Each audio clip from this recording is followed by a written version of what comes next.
भाई आज जो अपने पास लैपटॉप है ना वो इतना स्पेशल है, विंडोज वाला मैकबुक इन्फिनिक्स की जीरोबुक अल्ट्रा। पहले भी हम इन्फिनिक्स GT बुक जो कि गेमिंग लैपटॉप है उसका रिव्यू कर चुके हैं एंड भाई एकदम ही शानदार चीज है वो, तो मतलब टोटली डिफरेंट। एंड उस वीडियो को देखने के बाद आपके सबसे ज्यादा कमेंट्स ये आ रहे थे कि भाई जीरो बुक का रिव्यू चाहिए हमें टेकम से। देखो अपने पास अल्ट्रा 7 वाला मॉडल है, लेकिन ये जो सेम लैपटॉप है ना ये आपको अल्ट्रा 9 और अल्ट्रा 5 इन दोनों प्रोसेसर के साथ भी मिलता है। ये जो पूरी सीरीज है ना बेसिकली 2024 की, ये लेटेस्ट प्रोसेसर के साथ ही आ रही है, अल्ट्रा प्रोसेसर के साथ, एंड एकदम ही टॉप की परफॉर्मेंस है सभी की। बवाल चीज है बे। बिकॉज अल्ट्रा सीरीज में इंटेल ने क्या किया कि NPU को ऐड कर दिया, न्यूरल प्रोसेसिंग यूनिट को, जिससे ये चीज है कि AI वाले जितने भी काम है ना वो बहुत ही एफिशिएंटली से हो रहे हैं। बाकी इन सभी टर्म्स को हम आगे डिटेल के अंदर डिस्कस करते हैं। लेकिन भाई इस लैपटॉप की जो सबसे इंप्रेसिव चीज मुझे लगी वो है इसकी प्राइसिंग। जो अल्ट्रा 7 वाला अपने पास मॉडल है ना उसका प्राइस सिर्फ 69,990 रुपीज है। आई मीन सीरियसली यार इतना सस्ता, अभी तक का सबसे सस्ता अल्ट्रा 7 लैपटॉप है ये। बिकॉज इससे पहले भी हम काफी अल्ट्रा 7 वाले लैपटॉप रिव्यू कर चुके हैं भाई, उन सभी का जो प्राइस था ना वो 1 लाख से ऊपर का था। एंड यही चीज अल्ट्रा 5 और अल्ट्रा 9 की प्राइसिंग के अंदर भी है। जो अल्ट्रा 5 वाला लैपटॉप है वो तो हमें सिर्फ 59,990 रुपीज में मिल रहा है, और भाई अल्ट्रा 9 के प्राइस ने तो मतलब दिल ही खुश कर दिया,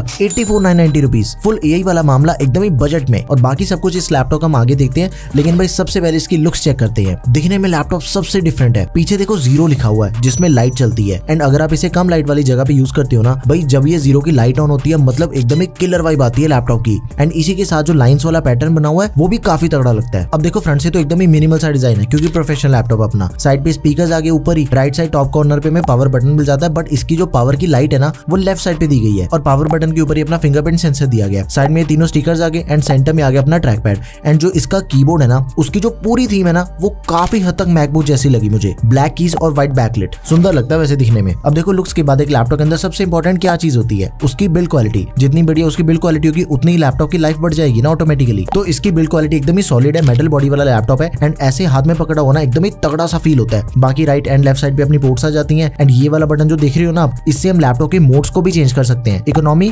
balance and over boost. And भाई मजे की बात पता है क्या, जब भी हम इसे ओवर बूस्ट सिलेक्ट करते हैं ना इसमें लाइट भी चलती है रेड कलर की, बिल्कुल डिस्प्ले के नीचे यहाँ पे। देख रहे हो यार कितनी कूल लग रही है ये चीज।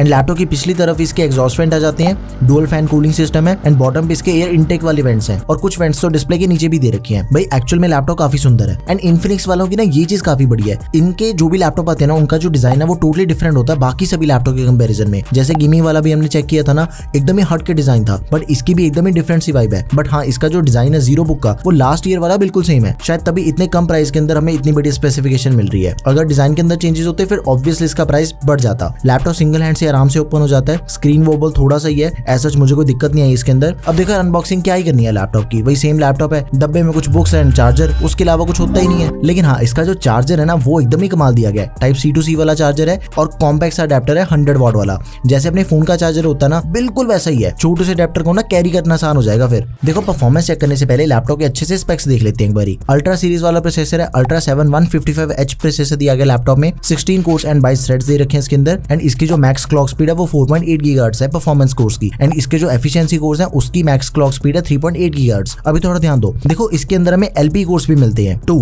जिसका मतलब है low power efficiency course. Basically क्या चीज है कि इन कोर्स को इंटेल ने अल्ट्रा सीरीज के अंदर ही ऐड किया इस बारी। एकदम जो बेसिक काम होते हैं ना लैपटॉप के ये उसके लिए बने हुए हैं। अब देखो इससे लैपटॉप की परफॉर्मेंस और बढ़िया निकल के आती है, उसके अंदर तो कोई डाउट ही नहीं है। बट दूसरा जो फायदा वो मिलता है अपने बैटरी बैकअप को। अब देखो जितने भी अपने लैपटॉप के छोटे मोटे काम है उनके लिए ना तो अपने परफॉर्मेंस कोर्स को एक्टिव होने की जरूरत पड़ती है, एंड ना ही एफिशिएंसी कोर्स को। जब भी इनकी जरूरत पड़ेगी अपने यहाँ पे एक्टिवेट हो जाते हैं, सारा काम इजीली संभाल लेते हैं। इससे अपना बैटरी बैकअप काफी बढ़ जाता है फिर। और लैपटॉप के अंदर हमें 16 GB की रैम दे रखी है, DDR5 रैम है, एंड वो भी 6400 मेगाहर्ट्ज वाली। अल्ट्रा 5 वाला जो मॉडल आता है ना उसके अंदर भी हमें सेम रैम मिलती है, 16 GB की सोलिड रैम है। बस इसका जो अल्ट्रा 9 वाला मॉडल है उसके अंदर आपको 32 GB की रैम मिलती है। देखो प्रोसेसर के अकॉर्डिंग सही रैम डिस्ट्रीब्यूशन है हर एक मॉडल के अंदर। एंड भाई मल्टीटास्किंग के अंदर आपको कोई भी दिक्कत नहीं आने वाली। वैसे सारे अपने जितने भी हैवी सॉफ्टवेयर है ना वो आराम से चल जाते हैं इस लैपटॉप पे, अब खुद ही देखने वाले हो अभी थोड़ी देर में। लेकिन इसकी जो रैम है वो एक्सपेंडेबल नहीं है, सोलिड रैम है, इस चीज का आपने ध्यान रखना है। 512 GB की Gen 4 SSD है लैपटॉप में, एंड ये इसकी रीड एंड राइट के स्कोर्स आपके सामने, वीडियो पॉज करो इनके स्कोर्स को भी चेक कर लो। स्कोर्स काफी बढ़िया है, हायर साइड पे इसके स्कोर्स, बट इसकी जो स्टोरेज है दैट इज एक्सपेंडेबल। एक एक्स्ट्रा SSD स्लॉट मिल जाती है हमें लैपटॉप में, सो इफ नीडेड हम इसे कभी अपग्रेड कर सकते हैं। आई थिंक 2 TB तक तो बड़े आराम से अपग्रेड हो जाएगी।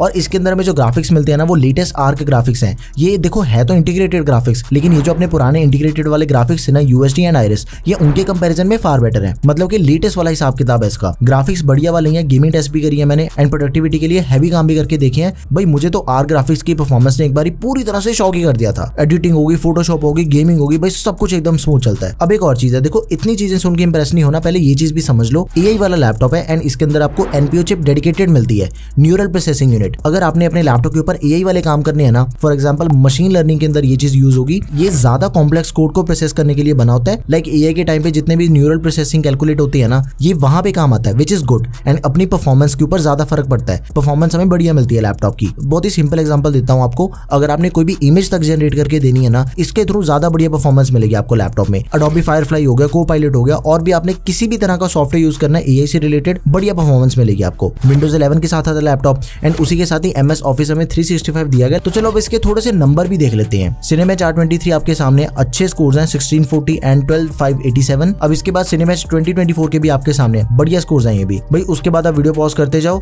एंड इसके सारे स्कोर्स को भी चेक कर लो एक बारी। पीसी मार्क 10 हो गया, 3D मार्क हो गया, गीकबेंच 6 हो गया, ओपन सीएल स्कोर हो गए, पास मार्क्स हो गए। एंड देखो ये जो सारे स्कोर्स आप देख रहे हो ना, ये हायर साइड पे हैं। ये चीज मैं आपसे इसलिए कह रहा हूँ कि अभी थोड़ी देर पहले मैंने ज़ेनबुक का रिव्यू किया था एंड उसके अंदर भी सेम प्रोसेसर है, तो उसके कंपैरिजन में इसके जो स्कोर्स है ना वो ज्यादा अच्छे आ रहे हैं, which is impressive. I know यार, वैसे तो प्रोफेशनल लैपटॉप है बट कभी कभी गेम्स तो खेली जा सकती है ना इसके ऊपर भी, उसके लिए टेस्टिंग करनी बनती है। तो सबसे पहले GTA 5 खेली मैंने भाई। GTA 5 के 130 से 140 FPS मिल रहे हैं भाई। आर ग्राफिक्स ने तो एकदम ही कमाल ही कर दिया यहाँ पे। नो डाउट कि सीपीयू का टेम्परेचर थोड़ा हायर साइड पे है, 80 डिग्री सेल्सियस तक जा रहा है, बट परफॉर्मेंस हमें मिल रही है अच्छी वाली भाई। उसके बाद मैंने इसकी जान निकालने के लिए हाई सेटिंग के ऊपर गेमिंग करी एंड हाई सेटिंग पे भी 100 FPS हमें इजीली मिल रहे हैं। टेम्परेचर और भी बढ़ गया था, सीपीयू का टेम्परेचर अराउंड 85 डिग्री तक जा रहा था और रैम इस टाइम पे यूज हो रही है 11 से 12 GB। उसके बाद अपनी वैलोरेंट भाई, उसे कैसे भूल सकते हैं। मीडियम सेटिंग के ऊपर 230 से 240 FPS मिल रहे हैं एंड हाई सेटिंग के ऊपर मुझे मिल रहे थे 140 से 150 FPS, which is good. Overall gaming ठीक हो गई थी, लैग नहीं मिला मुझे, कोई भी फ्रेम ड्रॉप्स नहीं मिल रहे थे, परफॉर्मेंस बढ़िया रही ओवरऑल। बट आफ्टर ऑल देखो ये चीज तो है ही है कि डेडिकेटेड ग्राफिक कार्ड के साथ तो अपना लैपटॉप आ नहीं रहा, तो गेमिंग इसके ऊपर हम प्राइमरी नहीं कर सकते। कभी कभी टाइम पास करने के लिए गेम खेलनी है तो वो चीज आपकी करवा देगा, उसके अंदर कोई दिक्कत नहीं आने वाली। इस टेस्ट का बस यही मतलब था। आगे बढ़ते हैं भाई। मैंने इसके ऊपर एडिटिंग करी एंड इसकी परफॉर्मेंस एकदम ही हैरान करने वाली है। टाइमलाइन देख रहे हो कितनी स्मूथ चल रही है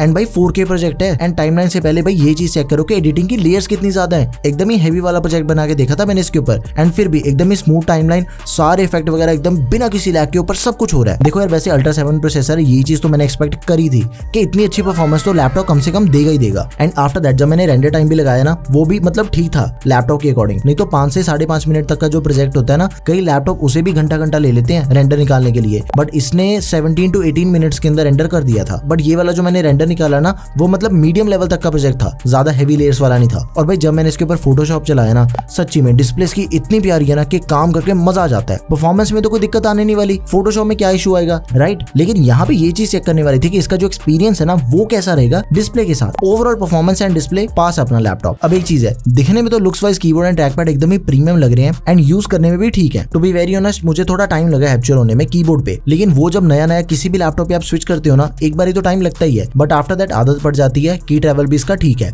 बट इसका जो कीबोर्ड है वो तो पूरी एप्पल वाली वाइब दे रहा था। लैपटॉप के जितने भी शॉर्टकट्स हैं वो सारे अपने फंक्शन की के ऊपर ही आ जाते हैं और यहाँ से हम कीबोर्ड की लाइट कम ज्यादा कर सकते हैं। फुल साइज कीबोर्ड नहीं है, नंपैड मिसिंग है इसके अंदर, वाइट बैकलिट कीबोर्ड है, तो दिखने में भी बढ़िया लग रहा था। ओवरऑल ठीक है यार, इससे ज्यादा होता भी क्या कीबोर्ड एंड ट्रैकपैड में, राइट। नाउ डिस्प्ले तो भाई फुल साइज डिस्प्ले 15.6 इंच की, फुल एचडी IPS पैनल है, 100% sRGB, 400 निट्स की ब्राइटनेस के साथ ही 60 हर्ट्ज का रिफ्रेश रेट है। अब देखो इसकी डिस्प्ले ग्लॉसी वाली एंड विद 400 निट्स, इसका एक्चुअल में एक्सपीरियंस एकदम ही क्लियर है। देखो एक चीज है कि ग्लॉसी के कारण थोड़ा बहुत रिफ्लेक्शन का चक्कर तो रहता ही है, लेकिन भाई साहब जो आपको इसके अंदर कलर दिखते हैं इतने रियल, इतने क्रिस्प, मैंने घंटों तक काम करके देखा इसके डिस्प्ले के ऊपर, मतलब मजा ही आ गया काम करके। ऑब्वियसली यार 100% sRGB मिल रही है तो एकदम ही क्रिस्प एंड पंची कलर्स ही दिखेंगे, लेकिन इतने बढ़िया होंगे ये चीज मैंने एक्सपेक्ट नहीं करी थी। That is the only reason कि एडिटिंग वाले काम बहुत ही अच्छे से होते हैं इसके ऊपर। कलर ग्रेड हो गया, कलर करेक्शन हो गया एंड ओवरऑल भी अगर आपने बिंज वॉचिंग करनी है, नेटफ्लिक्स वगैरह यूज करना है, मैं आपसे यही चीज कहूंगा कि प्राइस के अकॉर्डिंग दी बेस्ट डिस्प्ले है लैपटॉप में। अब इसका जो रिफ्रेश रेट है देखो वो 60 हर्ट्ज वाला ही है, बिकॉज प्रोफेशनल लैपटॉप है, इतना ही मिलता हमें,